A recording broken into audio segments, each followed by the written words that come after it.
everybody, and welcome to the 920 show. For the folks on YouTube, you can see my co-host, Katie, over here.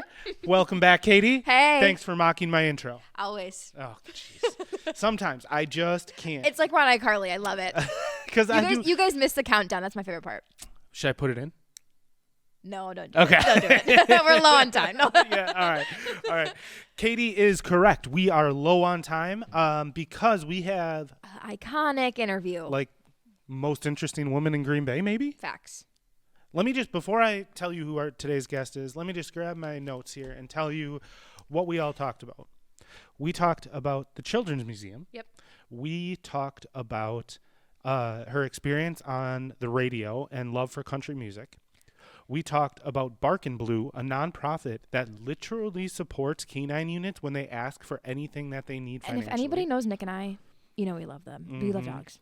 We talked about Leadership Green Bay, and we talked about a children's book reading program that has gone to 20 to 50,000 views. Yeah, iconic. Her name is Heather Heil, and she is the director of development for, among all these other things, she is the director of development for the Green Bay Children's Museum. She is the president of Barkin' Blue. She is a Leadership Green Bay grad, and she is the creator of Books with Miss Heather. So we welcome her to the show. It is a great conversation. Katie and I just wrapped it up.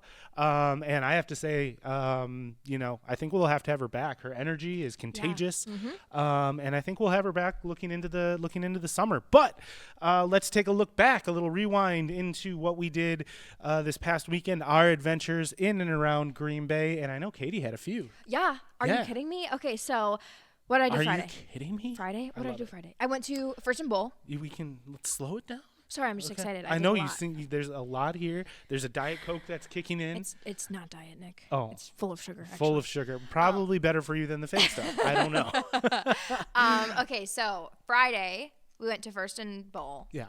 Was that First and Bowl? Have we talked about First and Bowl Yes. on this? Yeah. Yes, we Okay. have. Good. It was really cool. There was like a cornhole tournament going on, but they had Connect Four basketball. That's fun. Deacon loves playing basketball, so that's fun. pretty much what we did the whole time. Yeah? And we played Jenga. He likes playing basketball? Yes, he's on the men's league. He's in a men's league? Yeah. Yeah? Have you gone and watched his Yes. games? How is he? He's good, and he's always sure to remind me that he got MVP in his high school tournament. Yeah. I'm like, it's high school. Anyways. So my strategy is only running to the 3-point lines and then like acting like I'm open so then I don't have to run as much. Do you want to know how much I know about basketball? What's I went to the UWGB game on Saturday. Good Oh, segue. You did go to the UWGB game on Saturday? And I asked, the men's game at the Resch? Yeah. Nice. And I asked Deacon, he asked me if I was like ready to go because it was like getting close to the end of the second half. Nailed it. And I said, but I want to stay for the halftime show. He goes, Katie, he says, that was the halftime show. I was like, oh no.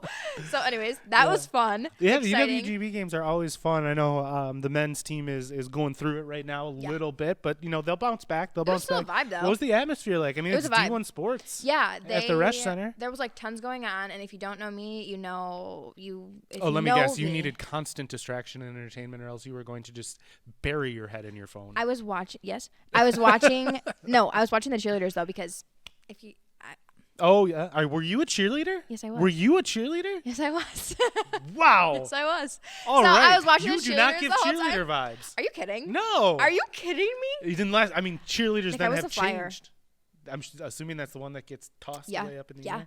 Anyways, so moving on. No. We're moving on. We don't have time to talk about it. Did you do competitive cheerleading? No. Like the whole. No. Like what's that show on Netflix? Cheer. Yeah. That's the one. No, I did not do that. Okay. But did you just do it in high school? I did it for like my first year of high school, but I did it like all through middle school, and I started in elementary school. Okay. So why? Was it fun? Did you enjoy it? Because I loved it. Did you? Yeah. But not enough to do competitive, or were you not good enough? No, I didn't want to do it in high school because my high school team wasn't amazing. Oh, okay. That's fair. Yeah, so I was like, But no, cheerleaders are not like the, I mean. I could show you photos, Nick. Oh, and you want to I know want to see something? some video.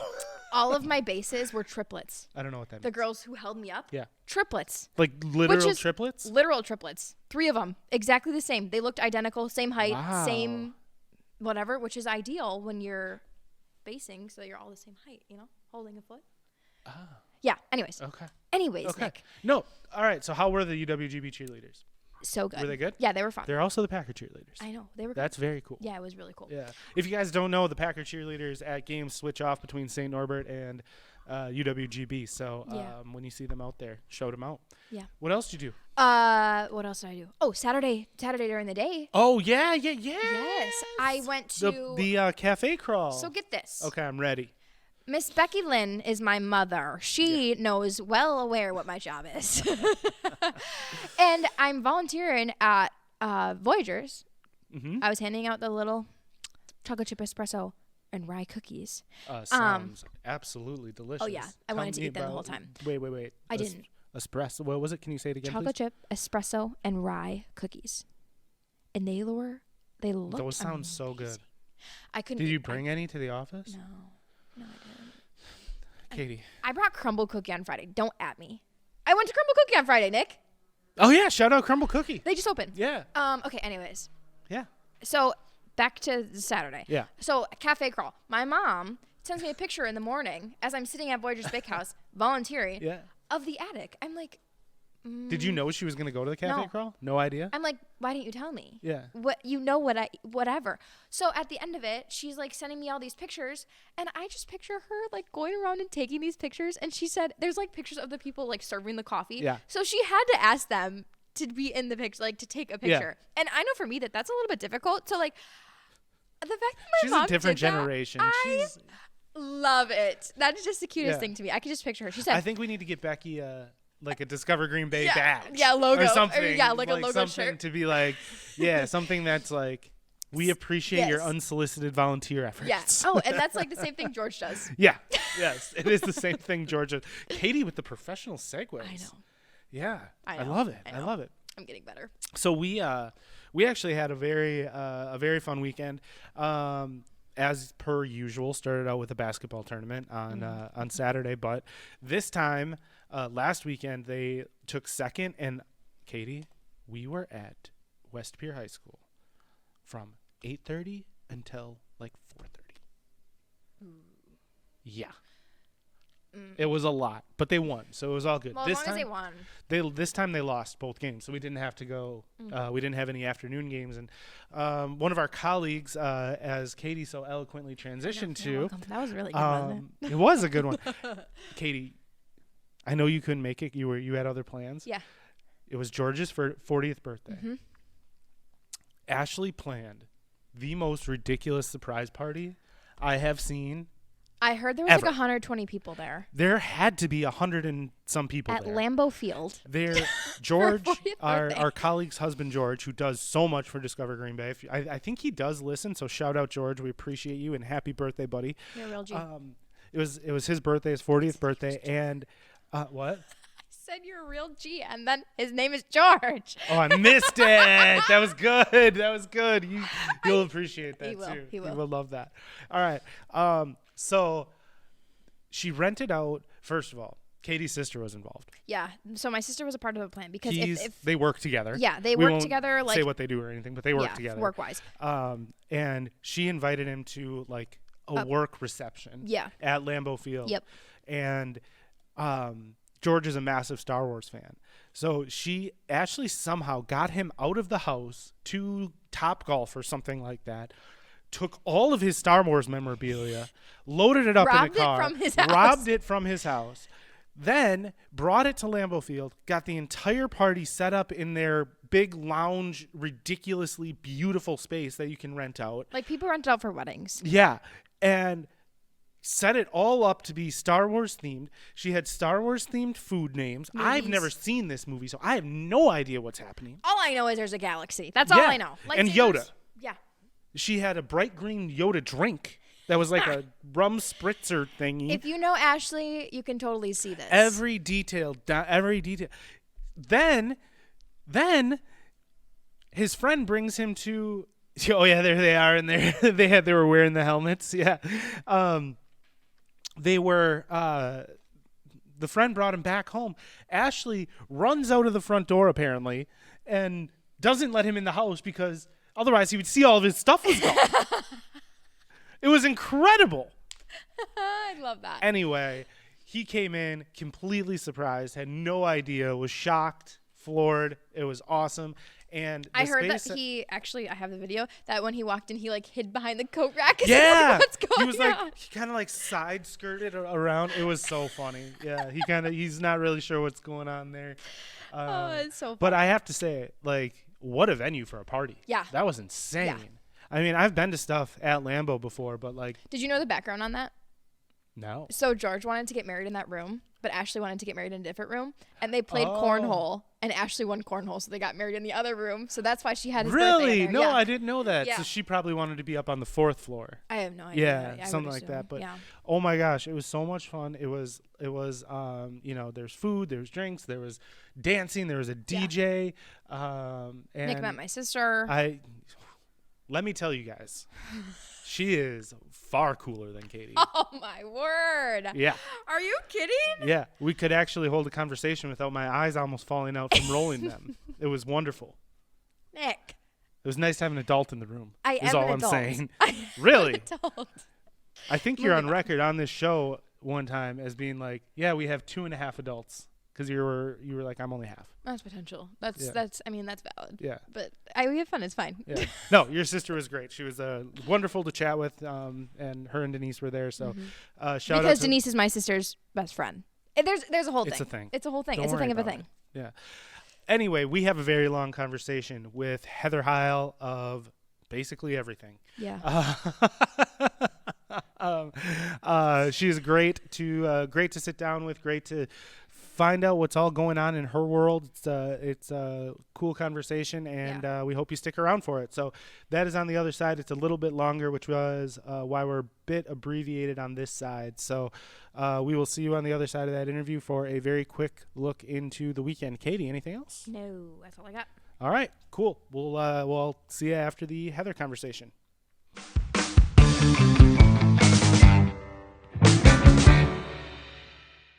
One. Hello, everybody, and welcome into the special guest segment of the 920 show. We have a very special guest with us today, a woman of many traits and backgrounds and experiences that we'll get all into, but her main role right now is the Director of Development for the Green Bay Children's Museum. Heather Heil, welcome to the show. Hi, thank you so much for having me. Oh, thanks for coming. We appreciate your time. We appreciate the conversation. So let's get right into it. You did not grow up in Green Bay, correct? I grew up in Berlin, Wisconsin. You know, we have one church and one bar, and that's how we went. Yeah. So, and then you went across the border. I did. I went to bit. school at Winona State. Okay. I plenty of time there, needed to come back and get back to my green and gold roots. Yeah, no more purple for me. For sure. So I'm curious, whenever we talk to someone who moved here from a different region, the number one question I always ask is, what were your expectations and what were you surprised by? Oh, I feel Midwest is Midwest. I'm not going to lie. Yeah. I really love our Midwest kind feeling. And as much as I disliked being in a state that was purple, and I'm clearly a big football fan, just didn't love that energy so much, but really just love staying in the Midwest, but being at an out-of-state school. That was my biggest thing. Yeah. And I was a communications major, so went for broadcasting and just kind of wanted to get out of that small town mentality and ended up back in a small town because I loved it so much. Yeah. I mean, a big or small town, Yes. right? You know, I did have a little bit of trouble when I first moved to Green Bay because Winona State is a really small I've never been to town that as campus, well. so Small, gorgeous. The bluffs, stunningly, people are super nice. But coming to Green Bay, I was like, okay, there's got to be like main streets that run parallel with everything. Yeah. Ashland Avenue became my best friend very clearly. So I was a West Sider at that time. I'm now an Isata. Yeah. Oh, for sure. And you know what is funny? I mean, with the river and the lakes and everything, they can't, the streets can't exactly be straight, but they're close. Right. Still GPS literally everywhere. Of So. course. But see, now I they feel do. like a fossil. There was no GPS when I first moved to They this had to go on community. MapQuest when I and started- print out the directions. Yeah, When I I had to started- MapQuest it. Yes, No. we did. You want to know something? She asked me if I was too old for current young professionals through the chamber. I don't know. What is the age for I think current? it's 40. Okay, so And you he could said, still- no, I have a few. What did you say? You said, no, the limit's 40. And I Yeah. said, oh, so you got like a year. Yeah. Is that true? No. Okay. No, it's not. No, I've like 5, Okay. but she just likes to Okay. make fun of me because Tease she's you. sitting over here. She's never known a life without GPS and getting around a city. I literally said MapQuest. I knew what MapQuest was just now. You knew what it was. Did you ever print off a map and use it while you were I driving? watched my sisters do it.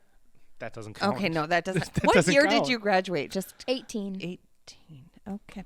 All right. No, just point of reference so I know. Yeah. Thank yeah. you. Oh, exactly. This is a discussion that happens a lot on the 920 show, the difference in our I think experiences. Well, it just how You know you it forms you Yeah. and what your worldly views on things. sure. You I don't just think- jump in your car and like plunk an address in and go. It was you legit had to That plan sounds where so you were traumatic. going. I would So- literally be. There would be so many times. Get this. I was on Okay. my way to Deacon's one time, and I didn't have service. Somehow, Disaster. I got off on the New London exit. I got on these back roads. I literally was trying to read the map on my phone because I couldn't like Sounds hit safe. go. I couldn't hit go She pulled because over. it wouldn't Yeah. it wouldn't load. And so I'm like trying to like read the literal roads. I'm like, this is so dramatic. I literally started crying. I got to Deacon's house. He's like, "Are you okay?" I He said, feel "No, I'm barely surviving because I just had a panic No, attack." seriously, like one of my favorite stories. When I was growing up, I was, or when I was living here, because I've always lived here. It was when we first got our driver's license, and I was with a friend, and we were driving home from Bay Park Square, okay. and we lived in East of Pier, so I was trying to get on Highway 172 headed east. I accidentally went on 172 headed west and somehow got myself onto 4143, and it was dark out and it was winter and I was 16, and one of the scariest sights was Tower Drive Bridge. Yeah, when All you of a sudden appearing, and we were like freaking out. We had no idea where we were. Yeah. What happened? We had no idea where we were, no idea how to get back whatsoever. I would literally have a panic attack. I don't know how people did it in the old days. Well, it was like 20 years ago, but we did it. Yeah. And I now, don't- can you drive a stick shift? No. I can't drive a stick shift. Okay. You I'm can't either. actually really curious what that number is of Yeah. people that can drive Deacon can drive a stick shift. stick Yeah, shift. that is a good question, because for me it was like my dad's car was automatic, and that's what I Right. learned to drive on. Yep. And there was never I don't think I've A ever difference. You didn't know a world without you Yeah. didn't have to roll your So, windows yeah, down. actually, and I did you? did. I did. I had a Pontiac Grand Am was my first Yeah, car. I you paid did. $1,000 I for totaled it. a Pontiac Grand Am once. I blew up the head gaskets in my Pontiac Grand Am and my Pontiac G6. I hit a dump truck. Okay. There's more here. Yeah. Like you don't just hit a dump truck. Was it parked? Did you No, not it was paying moving. attention? Oh, It was and moving. you were okay. He lived. If you see, I don't know if the camera can see it. There's He's a bunch talked of about his scars. traumatic accident. There's a bunch of scars right there Yeah. because I covered my. Good I reflexes. covered my face, and all the glass went in there, and I got like 30 some stitches or something like that. But I thought it was making a wide left turn. It was a left turn, so I tried to pass on the right, and it was actually making a wide right turn. That sounds yeah. so terrifying. Yeah, it was my dad.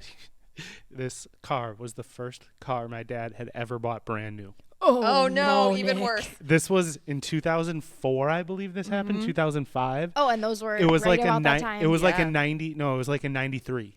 It was one of those like. It was one of those like neon green with red trim. Oh my word. If you know what I'm talking. You know? Not a No, clue. I'm trying to like. Picture it. Oh my god! picture I'll find a that. Yeah, will find okay. a picture. But it's like put a 90s car in your brain, and that's what it looked like. Okay, Yeah. gotcha. Nice. It was the first car he ever bought brand new when he I was like 5 years old when he bought it, and he bought it brand new, and he was like kept such good care of it, and then You I got it, got and- ran over by a dump truck in it. Well, we're glad that you're okay. Yeah. I don't know how we got to car accident stories, but I don't know either. yeah, but we're here. We're here. So so you came to Green Bay, and you've done a lot while you've been here in your time, but right now you're with the Children's Museum. So I want to dig into that. How long have you been with the Children's Museum? I have been with them for about 11 years now. Wow, so that's like since when it was over downtown and everything. When we were at before the downtown location, I started with them. So I was a Leadership Green Bay graduate, and my executive director, Tony Brunette, is also a Leadership Green Bay graduate. So I had worked with her on some committees, and Leadership Green Bay is a program that the Chamber of Commerce runs. Yeah, what class? 2006 to develop future leaders of our community. And we had worked together, and she said, I need you on my team when I open this new building. And I said, okay, let's go. Let's do this. Never have worked for a non-for-profit in my life before, but just jump in and let's go. Yeah. What was that like? I mean, is that kind of your personality, kind of how you like kind of work best, is just like dive in head first, give everything you've got, and just learn on the go? Because that would be terrifying for a lot of people. I know. Not me. I'm just, if someone shows me their passion for something and I believe in what they're doing, I will blindly follow you and do all of that. I will, of like, oh my gosh, this is awesome. Yeah, I love it. You teach children in a fun, play-based way, and I can be a part of that movement and help you fundraise and do this fun stuff for our community. Heck yes, sign me up. And I mean, honestly, 11 years for a fundraiser at a non-for-profit is unheard of. At the same non-for-profit, I should say. Yeah, there's a lot of turnover. It's a very high-stress job. And it's hard. It's hard. Especially when you work in smaller communities and we're you all feel like kind you're going back to the same chasing the same dollars. Yeah. People in our community have their passions as well. Right. Of like, nope, I've had people flat out tell me, sorry, we give to this organization. This is where our heart lies. Yep. Save your time. There's nothing you can do to overcome that. So what was that like, that moment that you were like, yep, I'm going to do it. I'm going to jump in. It was something new to the Green Bay area. You have this blank sheet of paper with, ambitions of transforming play-based learning in Green Bay. And what are the first thoughts that run through your mind? What was it overwhelming? Was it scary? It was so exciting to me. And we still do that to this day. I mean, we've had so much stuff happen to us as a museum. I'm sure. And I mean, think of, as we're talking about how we were brought up and with having maps and not having maps, and that was in a 10-year span. Kids that learned 10 years ago are not learning the same way now. And so we're constantly having to reinvent ourselves and look at how children are learning. Definitely. And it's awesome. So you're in the downtown area, which was a great location, and I brought my kids there when they were younger. Love it. How many kids do you have? 2. And what are their ages? 6 and 9, both girls. Okay, yep. Yeah. Oh, lucky you. Do you have a dog that's a female as well? One of the dogs is a female. Then I had to get a boy dog, but just to balance things out a little bit. A little bit, but it turns out he's more on their side than mine anyway. So we're kind of frenemies, me and the boy dog. Reggie, Reginald. Yeah. Love that. Love that name. So I mean, describe how the community responded to the Children's Museum, downtown Green Bay, right on the river. What was the community response like? It was ginormous. I mean, we had 60 to 80,000 people coming through our doors at that downtown location. And anyone who is familiar with that location, it is a 1-floor, very small footprint of a space. So, we were really looking at trends of, can we keep at this pace? We couldn't go up because there was a parking ramp above us. We couldn't go back because there was a fire retention wall there. So we had actively kind of started looking for a new home that we could build to grow into to what the needs of the community are. And kind of started that process, and some other things happened in the background, and we're at our new home across from Bay Beach now. Which is literally the perfect location. I know. I have to say, I have to say, I was at first, I was a little disappointed. We were too. I was, Trust because me, we were very disappointed. I love bringing the kids down there and being on the river and exploring downtown and things like that. It feels really lively. And then I saw the new location and the proximity to the other family-friendly attractions that are in the area, and what that space has allowed you and will continue to allow you to do. So it's like you planted this seed, and it grew and grew and grew, and you realized it needed a new pot because it was outgrowing. What was your team's kind of like reaction to this move? Was it kind of like all growth is good growth, or was there some anxiety about that decision-making process? No anxiety. I mean, we knew we were going to flourish. We knew this was a fantastic move. I think to you sharing that you have a 6 and 9-year-old, we are like in the most perfect location for a 6 and 9-year-old family. Oh, definitely. So you and your partner go, one wants to go to Bay Beach and ride the roller coaster with the 9-year-old, and the 6-year-old is still in my wheelhouse that wants to do museum stuff.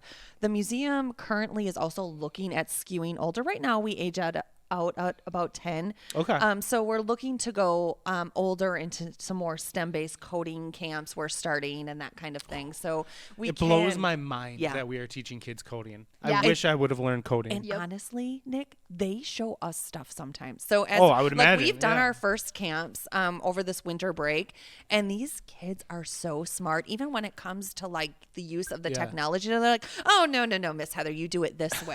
Okay, thank you. Yes, much easier cool, this though. way. Yeah.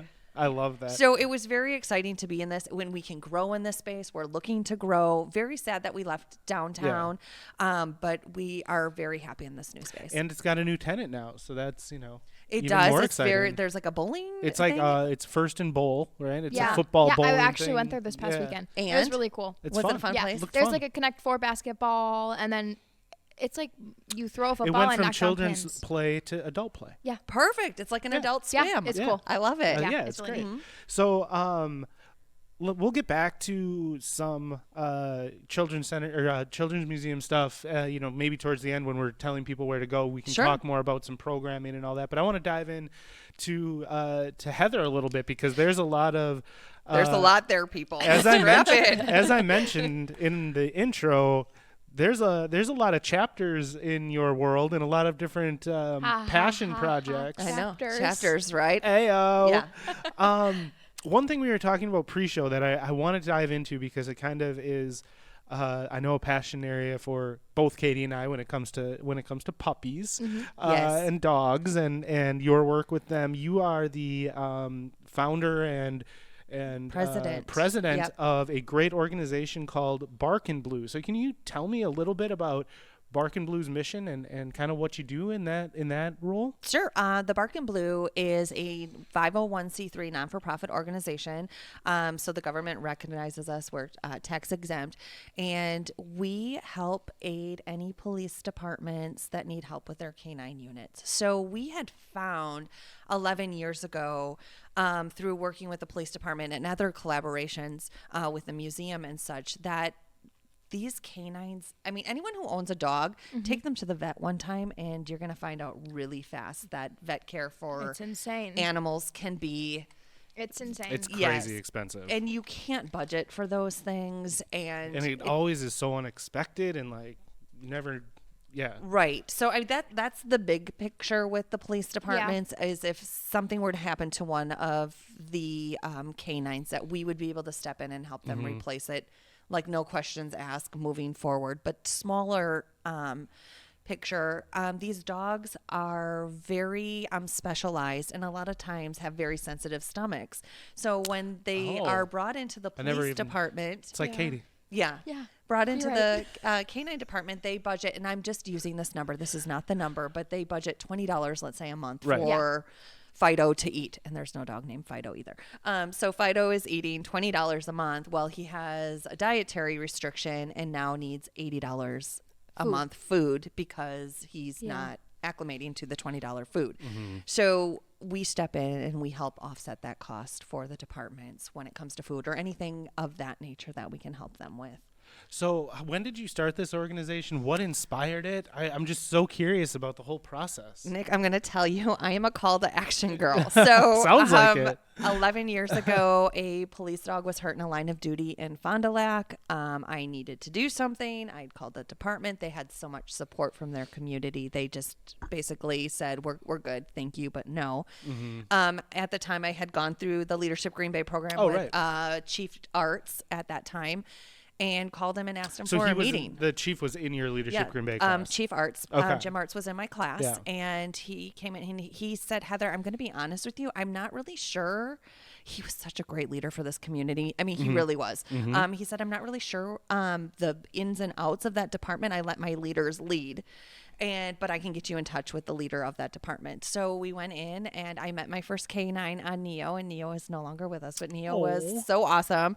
And these dogs, you guys, they turn it on and off. Like, I'm sure. Have you ever met one before? Yes. I have not, actually. I've there's a former coworker of mine, her husband was a canine officer, or is a canine officer, and he had them in their home, but I never got the chance to meet them, but I would love to. My aunt raises, like, she goes to Germany, gets the dog, comes back, they breed them, and then they train them.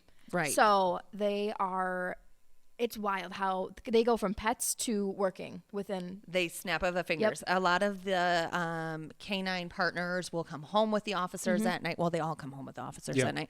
But some of them go into their homes and sleep in their children's bedroom, and they roughhouse, and they just have such rigorous high-level training that they're able to turn it on and off with their families and do it. It's unbelievable the things that they're able to do. That's really interesting. And I mean, they're so highly trained that they need so much support. And so what kind of, besides the incident in Fond du Lac that we talked about, how has it grown from that seedling of an idea to today? Well, we were doing little fundraisers with businesses in the community. And again, I will say, anyone out there listening, if you want to collaborate on something, I am your girl. Sounds like it. If you have an idea on something that we can do, like, let's do it. Let's grow. We are better together. Yep. If no one hears anything that I say today, please hear me when I say, when you work with other organizations, you are stronger and you are better. For sure. And that was even part of, like, the reason why we wanted to start this show, is to bring these community voices and lift them up and collaborate and tell stories. And like, hey, what can we do together? I love what you're doing. You love what I'm doing. Yeah, it doesn't make sense, but let's make it make sense. For sure. For sure. So we have had some things happen, unfortunately, with some of the dogs in lines of duty. You may remember Green Bay Police Department dog Pyro, who had been injured in the line of duty. We were able to step in and take care of all of his medical bills, all of his rehabilitation. As well, I mean, everyone stepped forward. Like, the vet clinics stepped forward. I don't want to make this like the vet clinics aren't helping, because they most certainly are and do a lot. But they still are trying to stay in business. So we want to make sure that everyone's able to function. Regardless of, I mean, the community is so tight and so strong. I'm sure that everyone stepped up and did what they can. But there's costs associated with care of an animal, especially. Yeah, absolutely. No matter what, you can't. It's just there's people and there's equipment and there's time. So it was really a beautiful thing to see everyone kind of come to the table for this. I remember when he was, like, leaving the veterinary clinic. There was, like, a video on it was on Facebook. So, like, everything was just I legit probably could start crying if I really, like, thought about how unbelievable that situation was. So our organization had the opportunity to be at Pyro's swearing in ceremony. And when we first met his handler, we asked them, what can we do to help you with resources that you need for your squad car? And he asked for a first aid kit, like this crazy expensive first aid kit. But we don't ask questions. There is no red tape. This is what you feel you need. This is what we're going to get you. And one of the items in that first aid kit was some quick clot. So basically something to help stop bleeding for an animal should that happen.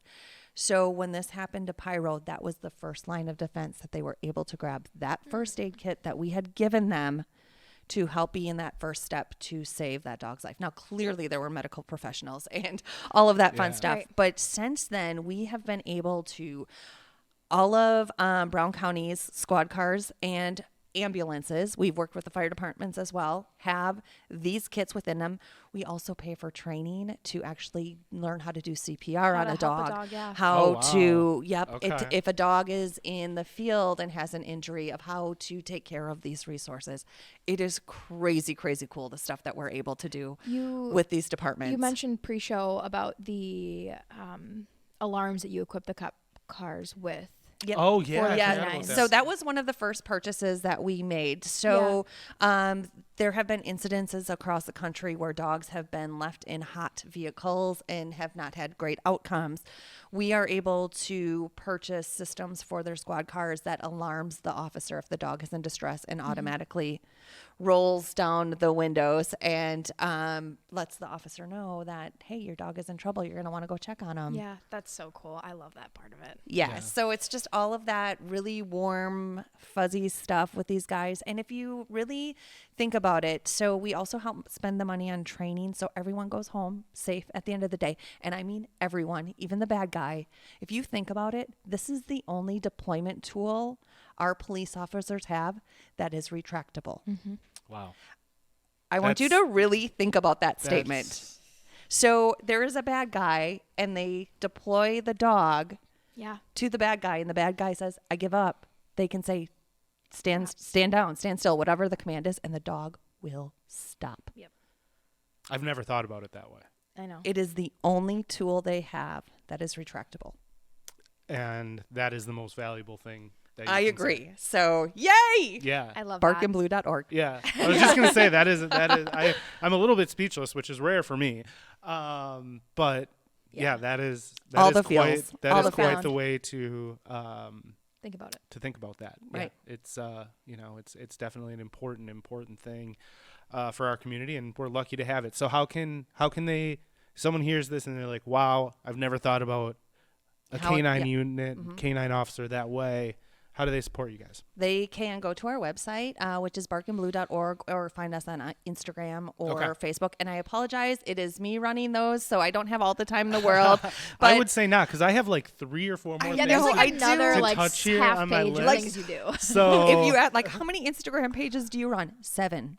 I wish I was kidding. 7 different things. We're word. not going to talk about all of those that's things. too many Instagram accounts. It's I'm a joking, lot. I'm It joking. is. It is. It's so much. But I do love each and every one of them. Yeah. And I'm very hands-on with the Bark and Blue, and I will continue to be that way. If you send a message, it will be me that responds. So since we're under the philanthropic yes. portion of Heather's world here that we've entered, and I'm enjoying my time. Okay, I know. So I'm like, is this boring? No, I don't think so at all. No.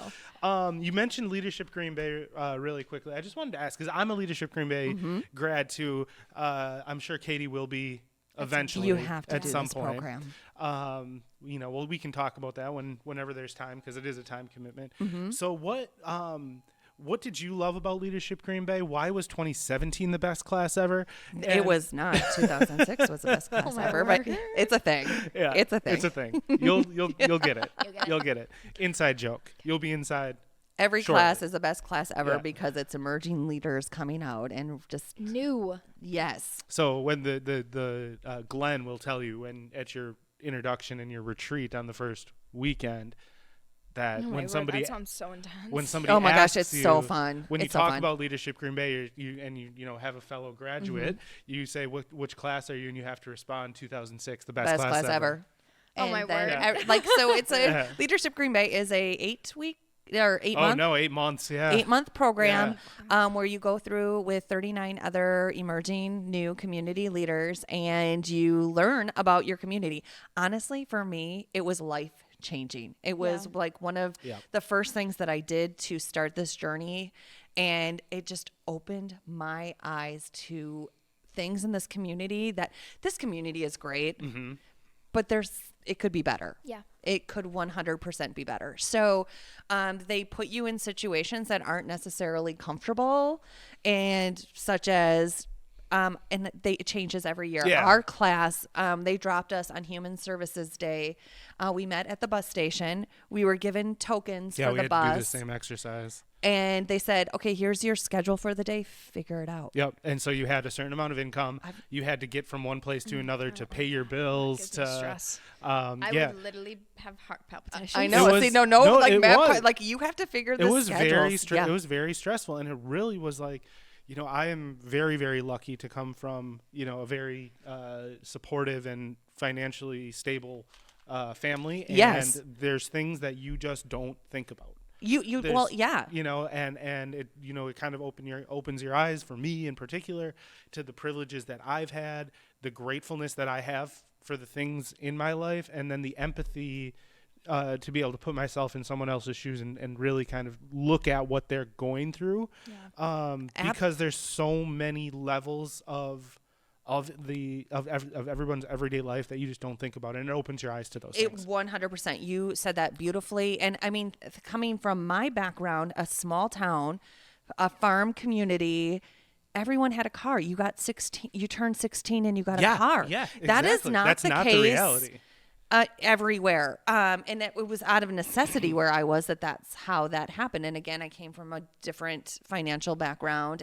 But here you can walk to a lot of places and you don't necessarily need those resources. Yeah. But to learn your public transit system was mind blowing. Yeah, for sure. The first time that I rode on public transit was in Atlanta. Oh, my stars. Okay. And I was literally having a panic attack. My teacher. Were you doing bus? Was it the train? What was it? The train. Okay. My teacher let all of the DECA kids I hope she doesn't hear this. Without a chaperone, go to the mall from the hotel to the mall. And we had to take a train. And it was like a 15-minute train ride. Did you have to switch trains? No. But it was seriously so traumatic for me. Yeah. That's the worst when you have to like change trains or change buses and figure out that pay attention to everything. Oh, yeah. So it was, I mean, and it's Green Bay. Yeah. I mean, really, it's Green Bay, but it's still trying to figure out if you are a single parent, if you are, and you have daycare and you have a job and grocery shopping. Yeah. Your shift goes until an hour after daycare closes. What do you do? Though it's just... Yeah, so I'm so humbled and so thankful for that program for continuing and to, just open my mind to that. And I know that there are people in our community who do that with their children. Like they will ride, hey, it's 4th of July. Let's go watch the fireworks and take public transit to do it or whatever the situation may be. So what was your project? My project was Be a Kid with Your Kid. So we partnered with the Salvation Army, and we had found research at that time that children kind of break away from their parents in that preteen, 11 and 12 is when they know everything 9. and you know nothing. 9, yes. So we wanted to create basically a mirrored Leadership Green Bay program where they were once a month. We provided daycare for other siblings, so it was just parent and child. That's awesome. Going to different non-for-profit organizations. So the new zoo, the Bay Beach Wildlife Sanctuary. Actually, we went to a hockey game, which is for-profit, and just teamed up. Still quality time. Still quality time, and went. And then we actually had we raised money for the transportation through the Salvation Army. They went to all of these events, and then we had activities for them to do. So when they were at the zoo, they would be like, hey, here's our penguin enclosure. What's your favorite penguin or what's your favorite animal? Why do you relate to this animal? Just kind of sounds really making that conversation happen. Sounds actually really similar. We offer what we call signature experiences through Discover Green Bay. So when we bring in bus tours, they can pick from this list of signature experiences. I'm gonna pretend that we started that, but we didn't. Not at all. How can I get involved? Sign me up. Should we get the Children's Museum? She's like, on can the I operate the signatures? Instagram? Yes. Can I get you an Instagram account? QR code. Actually, we would love to be a part of that. Yeah, we'll talk after the show about that. That was another part of Leadership Green Bay that I loved was the project side of it, Katie. So you pick like a big community project to do. We actually did a sock drive for St. John's. And the cool part was it was a sock drive, yes, but we also created a campaign binder for them. So they had all of the resources, all of the advertising, all of the fundraising to keep it going because socks were the number one thing that they get asked for but never gets donated because everyone's like, oh, donate shirts and mittens and coats and all of this, but no one ever thinks about the socks. Yep. We did a super similar thing. I was in DECA in high school growing up, and we went down to Milwaukee to like an underserved community, and we got to hang out with all the kids at the school for a day and take them to do fun things around like the community. And at the end of the day, like they were writing their Christmas list because it was during Christmas time. And like the main thing, one of the kids on the Christmas list wrote that they wanted a bed. Yeah. And I'm like, seriously, you just don't realize that kind of stuff. Yeah. You know, it's just like a little 4-year-old writing that. I'm just like, oh my word. I just want a bed to sleep in. I just want a pair of pajamas. Yeah, you just don't realize it until that. stuff like that. So on the days of this program, of this Leadership Green Bay program, they introduce you to all of these different things. So your group can decide maybe where your fit is, and you work with them. It's incredible. They've done some incredible projects, like the new train depot at Bay Beach. That was them. Oh, that was built by Leadership Green Bay. All of when you're on the Fox River Trail and you see all of those bike repair, that was actually a team that was in my class that did that. The Outhouse gang did the outhouses on the trail. Yep, the outhouses on the trail, and then I'm just coming up. Ones that are popping in my head. The new sensory garden at Sybil Hop. That was a Leadership Green Bay project. The water exhibit at the Children's Museum of Green Bay was a Leadership Green Bay project. With the boat? With the boat. Yeah. Oh, my word. When we first opened in the downtown location, Leadership Green Bay helped us with our directives in building all of that. So we were able to meet all of the Common Core standards and meet the education of the elementary schools when field trips were coming in. Yeah. So very cool. that we were a resource to our school system. Yeah. That's awesome. Cool, right? Yes, very cool. So shout out to the chamber for that program, because it's very cool. Keep it going. Yeah, Don't keep ever it rolling. Take it away. Keep it rolling. So the other thing that I have on my list here that I just think is so interesting, and I think it's why you're a natural on the microphone, we can just have a free flowing conversation, is the fact that you are in some ways a substitute teacher, but in the radio world around town. Yes, I am. So actually, radio is what brought me to Green Bay. Okay. I worked for Cumulus Broadcasting, and CUMULUS. yes, worked with a bunch of people who are still in the industry, and it just wasn't a fit for me. I mean, it was a fit. Did you start on air? I did. Okay. So I had actually started in Berlin, Wisconsin on air, running the board for Bob Uecker's baseball games. No. Yeah. So at that is so fun. At 102.3 so cool. WISS, your hometown station. Nailed that. Nailed that. Still got it. So I love it. Did you get to meet Uke or no? I did not get to meet Uke. Okay. So, but it was just indirectly worked with him very closely. So actually that is a live it list thing for me, is I really, really want to meet Bob Uecker. And be like, I ran your board for. Yeah, basically, like, if you're that's wondering, what started. it was me. Yeah. Like, it was me bringing you to the world. It's me. Hi. It's T Swift herself. Too funny. Yeah. So that kind of started that journey in high school. Is that kind of so? You've landed in this, running Bark and Blue, being the director of development at the Children's Museum, going through the Leadership Green Bay program. You're in this philanthropic community development kind of role, but is young Heather radio star? Was that the goal? Radio star. Oh, I was just going to be Howard Stern, if you know. I don't even know if he's relevant anymore. But I know Howard Stern. She probably doesn't know Howard I feel like I've heard that name before. Yeah. I remember Howard Stern from the E! Channel days. Yeah, way before. I remember him when he was actually doing a radio show and doing the thing. So when but anyway, so that's just wanted to just do that different kind of radio. He had very sassy radio. Not that I wanted to do sassy radio, but wanted to do would it not pass it was today? No, sassy. It was not. It was sassy radio for sure. It was definitely adult radio, adult themes. But he is one of the best interviewers. Yeah, and like so inventive and clever. Yes. And that's really what I wanted to do, but it was just to find my way to do niche, it. yeah. And it's basically podcasting now, finding your lane and just slaying it and doing your thing. Yeah. So that was what I wanted to do, and I tried it, and I was not able to pay my bills doing it. Yeah, that's the other part of the broadcast game. Until you get up into the national level, it can be difficult to do. You got to get creative with stretching the money a little bit in that world for sure. So, but I don't know if I told you this pre-show, but we actually had Hannah on. You did from Y100. Yes. She's so fabulous. Wait, so where do you substitute for? So now I fill in for Miss Charlie McKenzie on the Y100 morning show with She's one we Shotgun. got to get in here.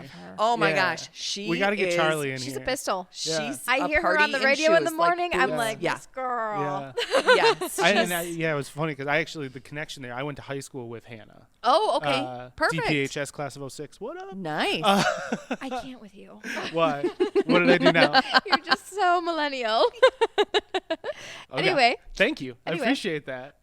Charlie McKenzie is one of the most authentic human beings you will ever meet in Yeah. your life. So I really, really hope that you do bring her in because she's I think she an would come amazing in. I think human. I think I Yeah. could text Hannah, and Hannah could make that connection for us. Or you got it right? Yeah. She's Charlie- like, wait a minute, I got this. Yeah. Yeah. Okay, we're gonna get When we get done, I'll what's text she her. doing next week? Well, I don't know what she's doing. I'm like, we're not like Well, that good Yeah. of friends. I mean, if she's not substituting for her, she's gonna be working. Well, but- she's usually done by 12:30. True. When Oh, we yeah, 'cause record. Hannah goes on. she'll Yeah. come in. Yeah. We'll get her on the show. Okay, sounds good. So what's the deal? Was country like your jam, or what? Why did you? What brought you to Y100 to be the substitute morning voice? Well, honestly, I do love country music. I 100% love country music with all my heart. George Can I tell you Strait is the something? most amazing human being on the planet. Can I tell you something? Mic drop. Go.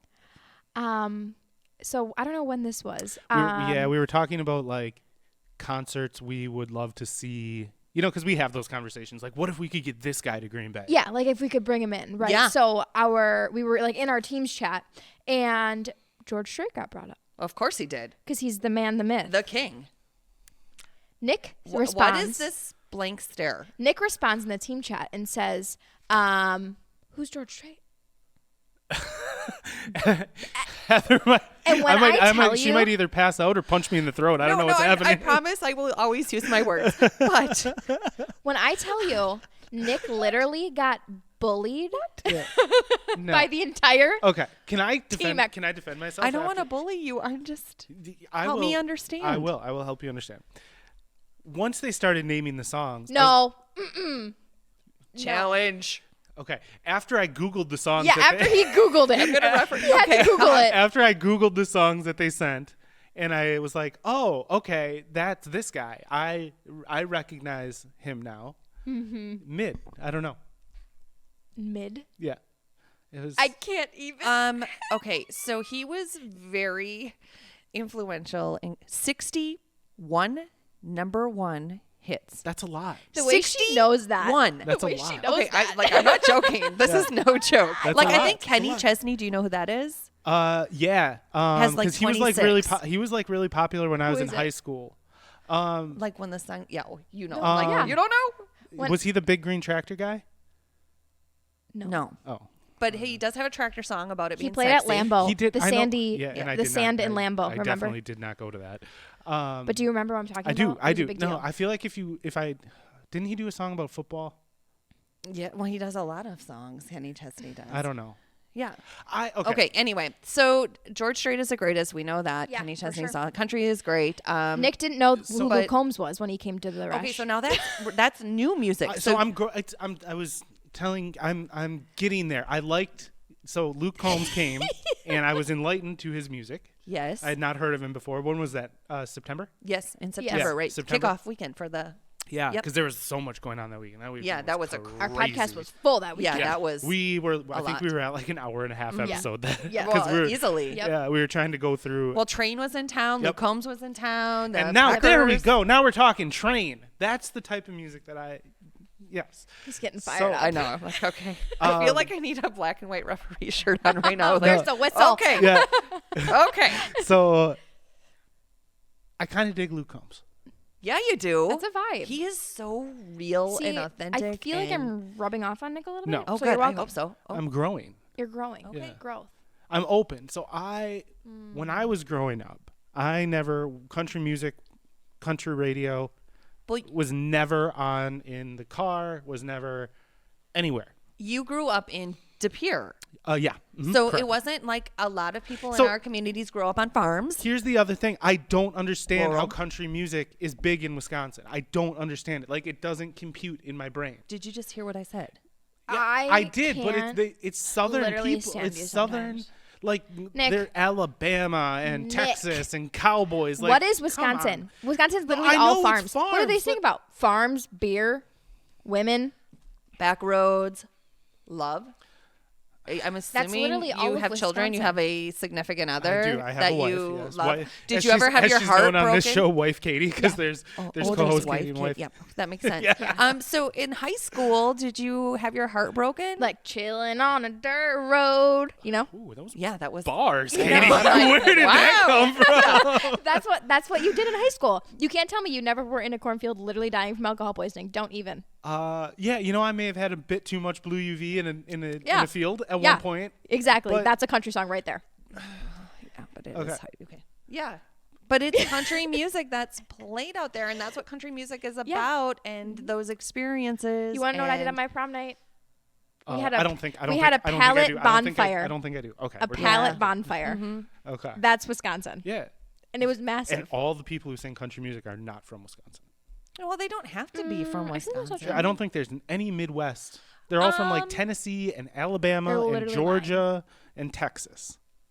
Well, and that's those are the okay. things they're Nick, singing I feel about. like that's not accurate. Not necessarily. There's There's some gotta be. Wisconsin Let me references find it. and things. There's actually a country singer that Hannah went to high school with that's making music in Yeah, Nashville she right now. is. Yeah. I've heard some of that music Kirsty. actually. Yep. mhm. Kirsty Krause. Yeah, you know her. Yeah, I do know her. She sang our national anthems See, almost every time. Yeah. She's Joe Diffie. very who's that? John Deere Green on a hot summer. Oh, night. that's guy. She I know that wrote one. Billy Bob Yeah. Loves Darlene. Yeah, that one. She's But looking it up right now. To But I see will who say, yeah. I know she's totally gonna pull the receipts. Pee Wee King is from Abrams, Wisconsin. That To be could honest, don't know be- what I Yeah, could- I'm not sure who that yeah. person is. But so country music has just always been in my fabric. I love that of- for you. That's awesome. It is, and but I love other types of music Yeah. as well. But that's really, if push comes to shove, it's the country, and it is from George Strait, Johnny Cash. I love Johnny Cash. I don't think he's country though. Back, and he started country. Well, there's a guy named Jelly Roll right now on country who's not really country either, but he's playing What? country. So What's his name? Can we argue about Kane Brown? I Kane feel Brown. Like he's not I don't country. know who yeah, that is. there's Is he a a wrestler? lot of. Okay, Nick. And we're moving on. And we're moving on.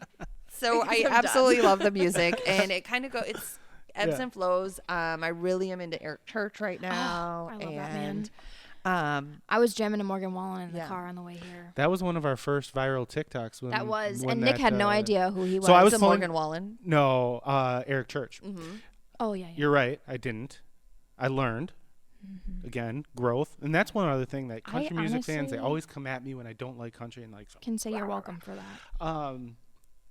Anyway, so I saw their semis pulling into the parking lot next to our old office, and I found a song on TikTok and filmed the semis pulling Yeah, in, and it cool. like Blew went up. crazy. Yeah, I was yeah. like, oh That's my god, awesome. these fans are passionate. Yep. Wow. Well, I just feel that these artists have music that speaks to a lot of people, and that's kind of just what country is. I get That's it if fair. you're out there like you're Nick, or you just aren't feeling it Yeah. quite yet, but maybe you just haven't found I'll get your there. Maybe, artist. And maybe I there's- need to go to a live show, and maybe Yeah. that'll get me on board. But I will like also on that same token say like I wouldn't say I'm a hip hop like rap genre, but yeah. I do love me some It's- Snoop once in a while, Yeah. and I do.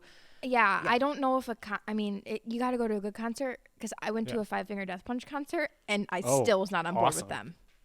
I Yeah, love I don't know Five if I Finger could get Death on board with that. No, Yeah, no. they're entertaining.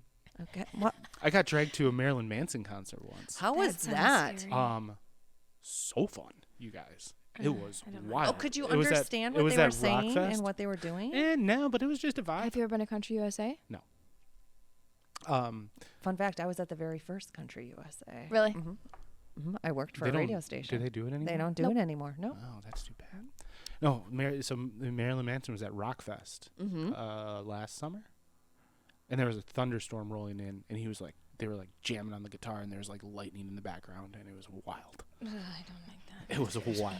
I prefer, that's I not prefer the, a little that's acoustic actually, That's twang. actually not the type Yeah. of music I'm normally into. He likes but like, Train, it was Jason like this, Mraz. I do love Jason Mraz. Yeah. Mr. A to Z. Jack Johnson. Jack We talked- Johnson? Yep. Yeah. No, I got What- my what- concert what's shirt hap- on right here. I can't. What are you wearing? My Jack Johnson. You're Jack say? Johnson from the Chicago concert. You went Yeah. this last summer? Yeah. Yeah. To Me the too. Yeah. Singing at the Moon concert. That was where him and Oh, Wife Katie God. celebrated their anniversary. 10th anniversary. Yeah, because Jack Congratulations. Johnson wrote our wedding song. How Where he's- perfect yeah, is that? Better Together. What yeah. a fun venue that was. to Oh, it go was so that- much yeah. fun. I It was so love much fun. It was the Chicago. outdoor Yeah. venue, and you had the skyline in the background. I loved it. Yeah. It was great. Beautiful. It was great. Yeah. So, that is everything. I mean, we're at what, like 50 minutes almost? Yeah. Love that for us. That went fast. I could keep going. I'm just kidding. So one other thing that we're going to come all the way back to the Children's Museum. Okay. We're circling back. Okay. Circle back. There's the plan.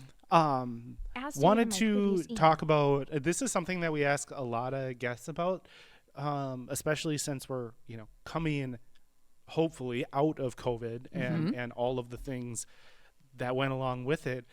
How was the museum's reaction, and did anything grow out of that for you?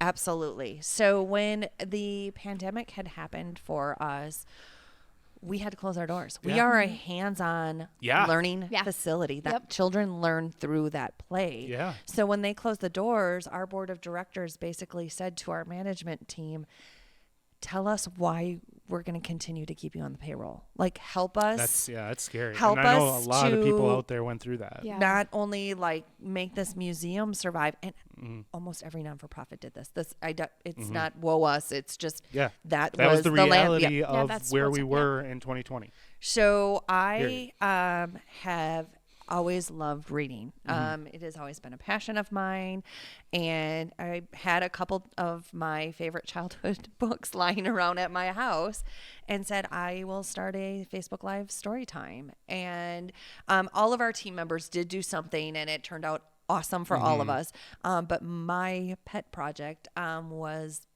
Books with Miss Heather. I love that. And I started reading to 20 to 50,000 of my new best friends twice a week, reading stories. That's insane. Yeah, it was out of control. People were just looking for that connection, and we gave it to them through that story So time. were you posting it on the Children's Museum Facebook? It was the Children's Museum Facebook page, and nobody was doing lives then. Yep. Like, it was just, it was 3 days after March, whatever that date, that everything kind of was like, okay, March stop. 12th or something stop. like that. Like, it was like March 15th. Okay. I was up and running. So we have scaled back from doing that. I still do a story weekly. It's on our YouTube channel, but we have progressed to doing the story at the museum on Wednesday morning, so you can come in and do an in-person story time, as well as there's an Instagram page. We just followed it. We can we'll link it. Okay, perfect. We'll link it in the episode notes. Perfect. On YouTube. Down in the comments. Yep. And make sure to like this episode. Yeah. Like down below. And ring that little bell so you know when there's a new episode. There we go. You can so on this, it's Books with Miss Heather. Okay. We have also taken it to before the show we were talking about how important it is to collaborate with other organizations. Yeah. So I'm actually going to challenge both of you. What was your favorite book as a child? Love You Forever. She knew it right away. What was your favorite book as a child? Take a little bit longer to think about it. Well, she's closer to that age than I am, and my You have 8 and 9-year-old kids. Yeah. my brain is more with. Can I pick one that is newer that I like reading to my kids? Your favorite children's book? Yeah. Okay, so Izzy the Ice Cream Fairy is like, I could read that book without looking at the word. I could just read it. Is probably up there along with, and you're gonna see a theme here. So when I was growing up, I thought there was only one Madeline book, but it's a whole series. And my daughter's name, so this is the theme, are Maddie and Izzy. So Izzy the Ice Cream Fairy and the Madeline books. Cute. Those are my favorites. The kid, every night when we would grab that book with their name on it, they would get really excited. So I have really good memories around that. And by the way, the Madeline stories that are not like the original, like fire. Good storyline. Yeah. Nice. Yeah. Very good storyline. Yep. Except for one. Do you know which one I'm going to? No, I don't know which one. So there's one where they get kidnapped by gypsies. I don't really. And then they kill a lion. No. And then they skin the lion, and then they go in the lion's skin to get away from the gypsies. Yeah. I don't know. That's not one of my books. No. No. But So is that like a chapter book? No. But it's longer. It's definitely longer form. Yeah. Children, but it's it's older. Yeah. Yeah. I shouldn't say gypsies either. The circus. I'm not at that time when it was relevant. That's what it was. Yeah. as. But if you think back, so that book that you loved as a child, that's what sparked your love for reading. So if you have a child and you find that content that they absolutely love, you want to do everything in your power to foster that. So I have now gone out and I go beyond the pages. So I am constantly looking for things in our Green Bay community. I do a recycled art project with each book that I do, as well as I bring it to life. So today our book was about snowballs and about how birds eat snow before it's snowing. And then we made pine cone bird feeders that they're able to take out. So just kind of the pine cone bird feeders when I was a kid. I loved them. Right? So I forgot about them. Bringing all of those Nostalgia materials rushing back to do that with your children and help. Parents have a lot on their plates, so just kind of an easy resource of like, okay, wait, my child really loves penguins, so I need to find this penguin book and I'm going to take them out to the new zoo and we're going to spend a day and learn about the penguins. So I will actually go out to the new zoo and take photos with books and penguins. And I will go to Bay Beach and go on a roller coaster with a roller coaster book. It's just, honestly, our community is so awesome. And there's so much to do here. And just really reaching that gap for your children is so important. I love that, I love that there's little nuggets of this whole COVID stuff from a few years ago that have just made things so awesome. Yeah, it has changed my life. Yeah. I mean, 20 to 50,000 people. I mean, that is an impact that very few people can have. Right. So, what a great effort. Was that from across the country? That was across the country. Oh, we had people like everywhere watching. It was crazy. We actually, all children's museums are non-for-profit organizations, but we are not connected in any other way than we're children's museums. So if you give to one, you're not giving to them all. Right. But we do communicate with one another. So we were communicating with a museum in Hong Kong. So they were like sharing it with their, isn't that crazy? Holy moly. Children in Hong Kong were watching me read Danny and the Dinosaur, which is my favorite children's book. Cool. Yeah. So very cool. And now our YouTube, some of the stories are still pulling 40,000. Some of them pull 2. Some of them are 12. So I don't know what the game there is. You got to ride the algo wave. So, but they're there if you're kind of looking for a break from reading stories to your kids, which I don't condone, but sometimes you just need a little help, moms and dads. Can I adults? Because we talked pre-show that it would be your dream to one day write a children's story. Like everyone else. I bet you could ask every person that came in here and they would say, I want to write a children's book. If you, I'm going to give you a little tip. One of my good friends that I used to work with at St. Norbert, his name is Nick Patton. Okay. Do you know Nick Patton? I don't know Nick Patton. He wrote a children's book. He did. He is a graphic designer. He is St. Norbert College's graphic designer. He wrote a children's book called Norby the Knight. Okay. It is about the journey of the college mascot not wanting to be the college mascot anymore. And taking on new roles. Book? And it is published. And he also has a storybooking podcast in which he interviewed Hillary Clinton about her children's book. About her children's book and many other celebrities. Nick does have some connections, I'll tell you. So I feel like I give you Charlie, you give me Nick. Deal. Done. Okay. Yeah, he's a great guy. He's a great guy. This sounds amazing. I actually would love to read his book and share that with everyone. He would be thrilled. I'm sure I would love to do that and also come meet Norby and do that fun stuff. You could read it right on campus. And actually when I was working at St. Norbert when COVID hit and I asked him to do a live reading. You can still find it, and he went all out. He and his kids made the characters on popsicle sticks. I love it. Yeah. And moved them around under the camera. He edited the whole thing with his illustrations, and it was really cool. Amazing. I think you two would. I would love to do some great things together. Collab. Yes, for sure. Yes. And if you're looking for it, it's the Storybooking Podcast. Is what it's called, and he interviews all sorts of authors. So it's great. Cool. Maybe me someday. I don't know. There you go. But I am going to try and read his story, so I hope I can share that on the Children's Museum Facebook page or Books with Miss Heather. We'll watch for it. We'll watch for it. All right. So before you go, all of the stuff we talked about, if you want to just give a list of where everyone can find stuff from you, whether it's on the personal side, philanthropic side, Children's Museum side, take two to 5 minutes to tell everyone where they can go. You got it. So Children's Museum, you can go to gbchildrensmuseum.org, or we are on Facebook and Instagram. You can do the Bark and Blue at bark, the letter N, the color blue.org is our website. And also on all of these pages, you can get to our socials from them. There are links on those. The Books with Miss Heather, there is no website for that. It is just an Instagram and a Facebook page, so we can put those in these show notes. We can put all of these in the show notes. Yeah. We'll do the description in the show notes, and then I'll put resources, and I'll drop them all there. That works. WNCY, you can find at WNCY. And, what is it? 100, Y100. 100.1, something like that? 100.3. 1003. There you go. Y100. All right. Well, listen for her there. Check out all of the stuff on the socials for children's books and canine officers and children's museums and Leadership Green Bay and all the stuff. Heather, thank you so much. This was such a fun conversation. Thank you. We'll have to have you back on maybe in the summer. Definitely. Yes. When I'm publishing my book. Yeah, when you're publishing your book for sure. Or we can, because one thing we didn't get to is Children's Museum programming. Oh my gosh, we have so much coming up this summer. We're going to have some awesome summer camps. We're going to be doing some coding. We're going to do some robot programming. Please watch our socials for that stuff. Yeah. So we'll have you back. Yeah, perfect. We'll have you back in the early springtime, and we will go over all the opportunities for summer at the Children's Museum. You got it. And hopefully some more exciting news with the museum growing bigger by the bay. Ooh. All right. Well, we will leave Hopefully, with that yes. we will leave with Tease. that cliffhanger. I love it. Heather, Dun, dun, thank dun. you Thank you. so much.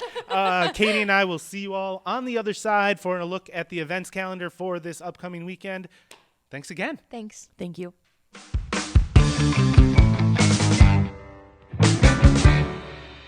Hello and welcome back into the event segment, I guess we can call it. But today we're doing something a little different. We have a familiar face here, Sean. I'm the familiar face with Edge VR. Hi, familiar camera. People in the audience.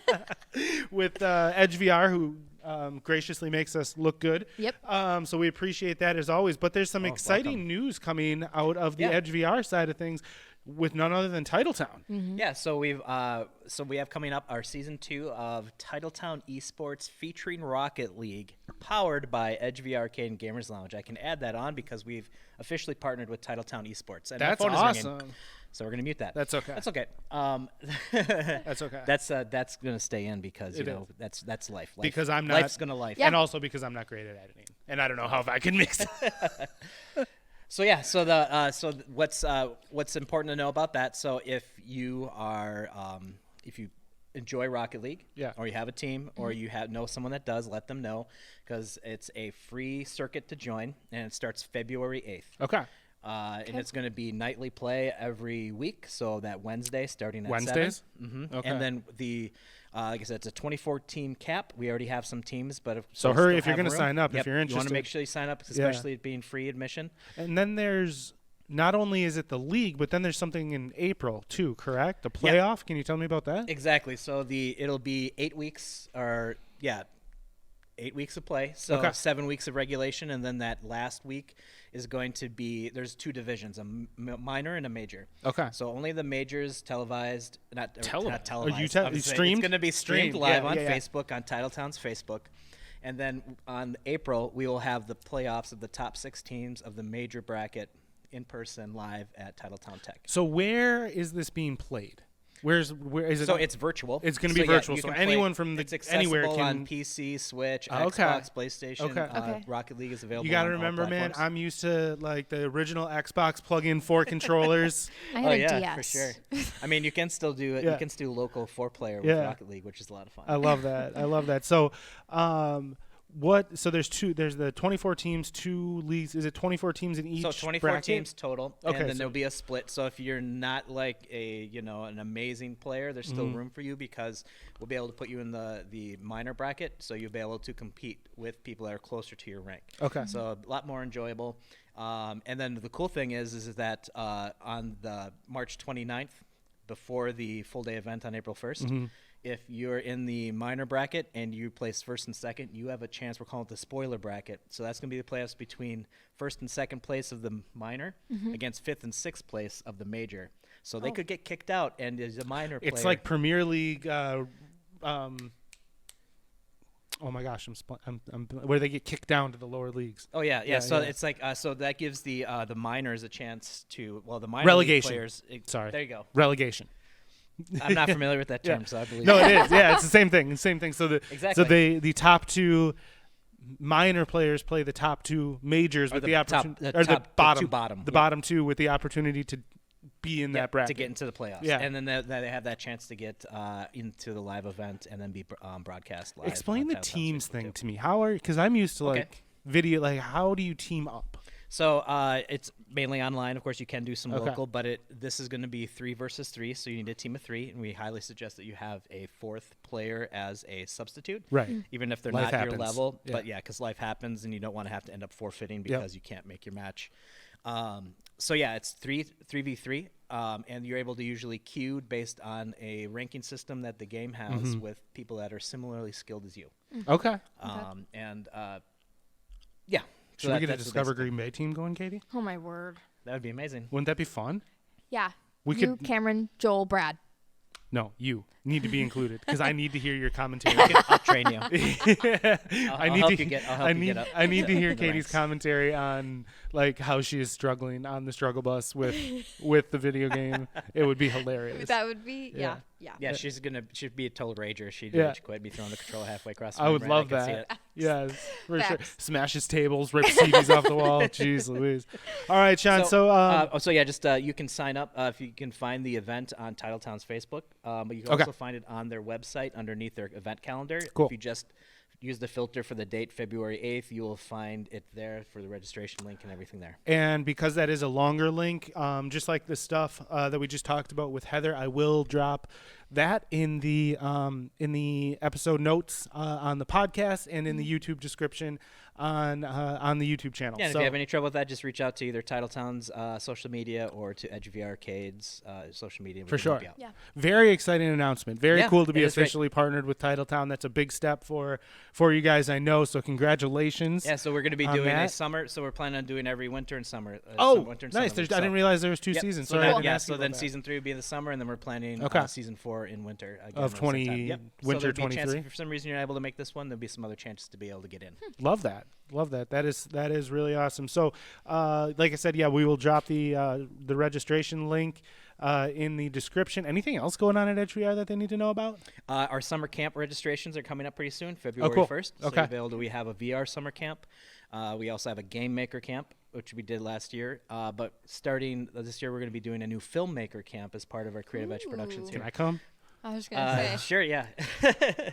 You can help. What's age limit? So we're planning. It's mainly for school age. So it's going to be from. It's about my knowledge. I don't know the exact where we're going to put the ages, but it'll be under 18, of course. Stone school, high school, and middle school, and it'll be we'll be doing a couple of different shorts and help guide them through all the different processes. Have a chance to act, edit, shoot, everything like that. Okay. And then we'll have a little bit of a showing in our little stage theater thing like that on a Friday. Love it. The end of the night for the parents. Yeah. Or we might use another venue, possibly work with another place to have kind of maybe a bigger showing. So it'll just be fun. They'll learn the basics of filmmaking. Very cool. With some professionals here at Creative Edge Productions. Very, very cool. All right. Well, thank you, everybody. I would love to do more, focus in on one event and bring somebody in and just talk about their event. You know what I mean? At the end of the podcast, have a featured event spot, and we can have a sign up.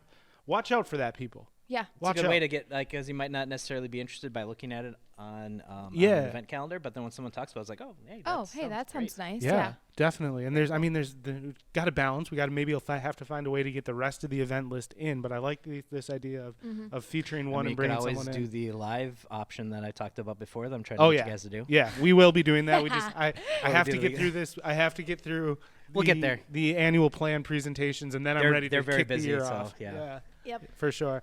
All right. Well, thank you so much, Sean. I appreciate it. And we will have you back on again soon. Awesome. Cool. And that's the show, everybody. Katie, tell them where to find us. At Discover Green Bay. Where? Facebook, Instagram, YouTube, and Discover GRNBAY on Twitter. Isn't there also TikTok? And TikTok. Yes, oh my word! How TikTok, could I forget yes. about that? Oopsies. Tiki-taki. I was excited about the first one. Too bad your And review if that goes away, it's going to be YouTube Shorts probably, right? Yeah. And Oh, we yeah, just, and YouTube Shorts. Yeah, we there you just go. launched Hey, look at YouTube that. Shorts. Yeah, all right, we just sweet. launched YouTube Shorts Yes. and Reddit. Okay, I need a Honestly, salary from you guys. You can find me anywhere. Yes, for sure. All right. Thanks again, everyone, for listening. Thank you for watching. And we will be back in studio at the Edge VR Studios next week. All right, see you later. Yeah.